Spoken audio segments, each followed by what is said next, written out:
So hi! Welcome back to my YouTube channel, and for today's tutorial, ituturo ko sa inyo kung paano nga ba magpalit ng password sa ating Temu app. But first, kindly subscribe to my channel and don't forget to hit the subscribe button and the bell to notify you for my new updates. And once you learn more, just keep on watching and let's start. So ayan guys, for today's video, open lang natin ang ating Temu app or yung ating Temu account.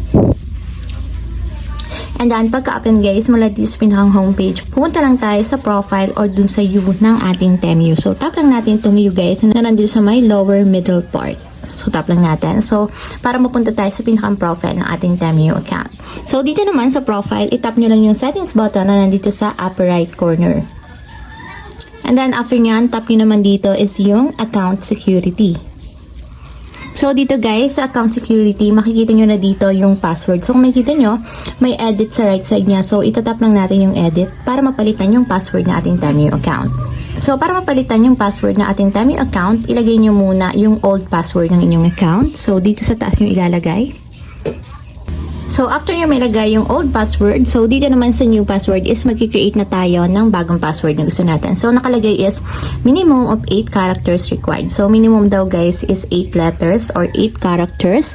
So, sabi is don't choose a password from another site or something too obvious like your pet's name. So, wag daw kayo gagamit ng password na nagamit nyo na sa mga ibang site or yung mga obvious na password. So, mag-create na tayo ng bagong password. So, ayan, after nyo makapag-create ng bagong password, so, tap na natin yung submit. And take note nga pala guys, make sure na green yung line na nakalagay dito para sure tayo na strong yung password na ginamit natin. So, password quality is strong. So, kapag strong, proceed na tayo sa submit.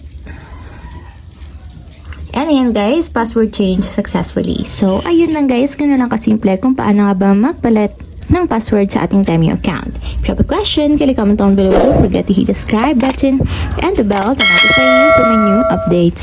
And thank you for watching!